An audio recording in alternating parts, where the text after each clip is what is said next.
Hello, and welcome to the Venue Coach Blueprint for Owners. I'm Kyle Labar. This podcast is all about helping you fill your wedding venue with more bookings, earn more from each one, and keep your customers happy for a long time. We'll also talk about some tough times and big lessons that I've learned along the way.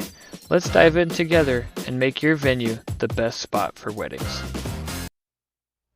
Hey everybody, welcome to another episode of the Venue Coach. Today I want to talk about one of my favorite topics, and I talk about it often, but it's how to do your tours, and specifically how to end your tours. So leading up to the end of the tour, you are selling. You are basically building value, building rapport, making a connection. You are showcasing all of the features of your venue, and then it gets time to that pesky little question that a lot of venue owners and a lot of people in general are afraid to ask, which is, are you ready to book? And if this sounds like you, okay, well, if you have any more questions, just let me know. And then you give them a business card or a little pamphlet or a brochure or whatever you give them. Some people even give them like a thing for another vendor. Um, if that's you and you're wondering why you're not getting enough bookings or more sales or anything like that, it's because you're not asking for the sale. You're just not asking for it. And so, of course, if you don't ask for it, you aren't going to get it as often as you'd like. You will get people that will come back as you do, because, I mean, you still are getting bookings, right? And so I had a client that was getting 12%. They weren't asking at all, and 12% of people would come back. And so that's like that's your the number that you're gonna get just because. And if you want more than that, then you have to take action and actually do what is required to get more than that. And so, what I want to talk about is just easy ways to not feel uncomfortable asking for the question. First, it's a mentality thing. It's all in your head. You think that it's coming off as salesy or pushy or whatever. No. If your intent is to not come off like that, then you won't. Like, it's in your tone, it's in how you present it.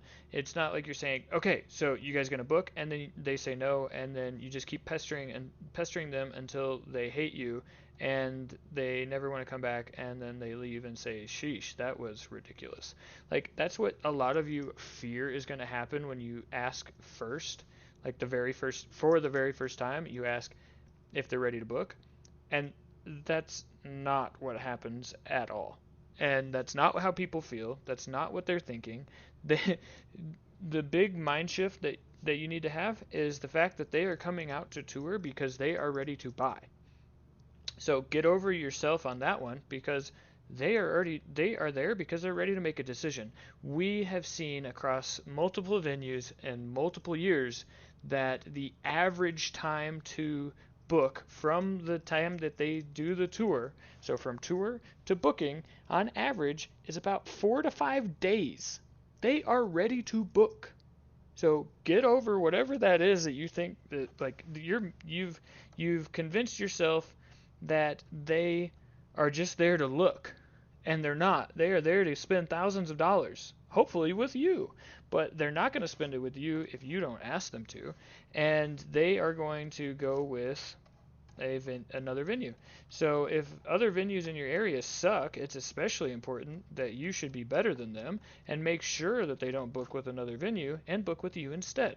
And so that's the first one. You gotta get over that. Like, they are ready to book. They are touring because they are ready. It's high intent. It's the highest intent activity that they will do.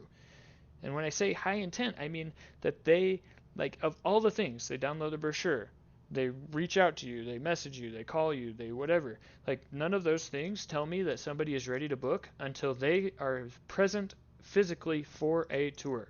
Once they are physically there, they are ready to buy, whether with you or with the 3 other venues that they have scheduled. So if you're not asking for the sale, your competitor is, and they're going to get it, and you're going to lose out. And that's what's happening.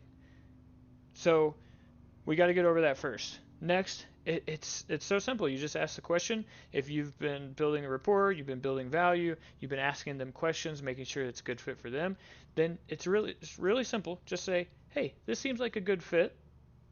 Are you guys ready to book today?" And then pause. Let them answer. They might say yes, they might say no. And if they say no, it's okay to push a little bit, just a little bit. We don't want to come off as like, well, come on, this is blah blah blah. Let me hold you hostage while I go talk to my manager and try to work out a deal. Like, no, that's not what we're doing. But if they say no, then oh, okay. Well, I I might have missed the mark a little bit. Like, does my breath stink, or do you hate me, or what's going on? And just make a joke. Like, keep it light because this is the critical phase of your tour and of your business. It's critical because you don't want to fumble here. Going since football season's now started, you don't want to fumble the ball here, and so you ask, "Hey, this seems like a good fit. Are we ready? Are you guys ready to book?"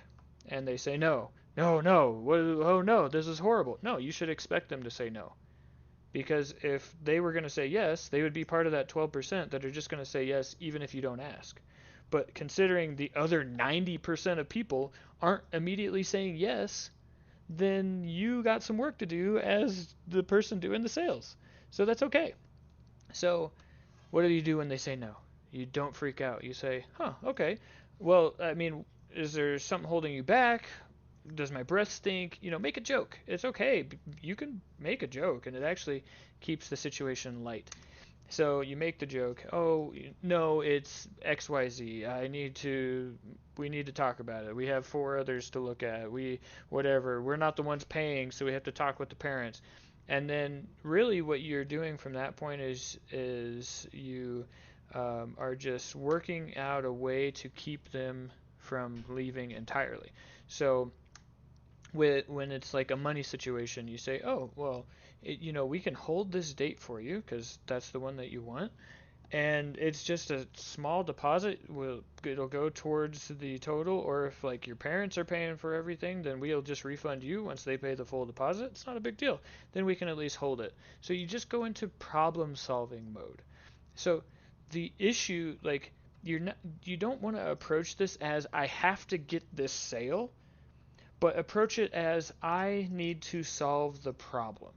And what the problem is that something's keeping them from booking. So if we go into that mindset, how do I solve this problem? The problem is something's keeping them from booking. And then we want to just discover what that problem is, resolve it, and then ask again. So, okay, well, hey, if you really like this date, we can just do a date hold deposit on it while you talk with your parents, and even if this isn't a fit for you guys after whatever, we'll just give you your money back. Otherwise, once your parents pay, we'll refund it to you. So it's just so we can hold the date. We can't hold it without any cash down, and then see what they say from there. If they say no, then you just kind of you let those go. That's going to be your 30% who will book later. But we've seen that if you just ask and do those simple things and overcome their objections and just try to solve that problem, about half of all of our bookings over years are occurring on the same day, either on the spot or a couple hours later, where they will then book our venue with us.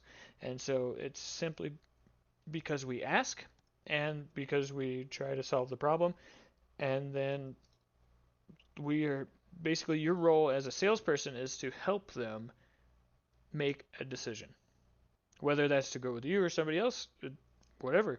But your job is to help them make the decision. So So, if you're still saying, well, if you have any more questions, just let me know, and you let them leave, stop doing that. That's a great way to get not a lot of sales. That's a great way to get 10% of all of your tours, or 15%, or whatever low, embarrassingly low number you have on your tour conversion. That's a great way to stay there, is to never ask for the sale. And then you're stuck following up and wondering why people aren't responding. It's because they've already booked with another venue that actually asked them for the sale. Like that's it. That's where they are. You're wondering why they aren't responding. It's because they've already booked somewhere. That you waited 5 days to follow up. You never asked them for the sale, and then they're gone. Bye. Try again. You get another shot on your next tour. So if that's you, if you're still doing that, stop. Stop doing that. Instead, ask the question.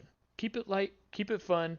Don't expect them to say no, and go into it trying to solve the problem of why aren't they going to book today, and be okay if it's still no. It's not a big deal because guess what? You're actually in a better position than you were by not asking. So by asking, by letting them know about the date hold, by doing all this stuff, then you're setting yourself up for a better follow up, and you can say, hey, totally understand that you have 3 other venues to tour and you don't want to just make a snap decision. Totally get that. When are you having those tours so I can follow up with you afterwards?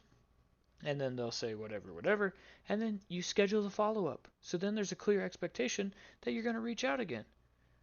And in the meantime, you send them useful articles, you send them Pinterest ideas, you just stay top of mind, like, hey, I'm gonna help you out so much, right?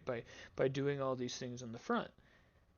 And if you do that, you'll get more sales. You will. I mean, you will. So I hope that helps you. I hope you can clear some of that mental blockage that's holding you back from actually asking for the sale. It really is a high intent meeting. They are ready to buy. So keep that in mind, ask the question, and solve the problem. I hope this was helpful for you. If you thought so, please subscribe and stay tuned for the next one.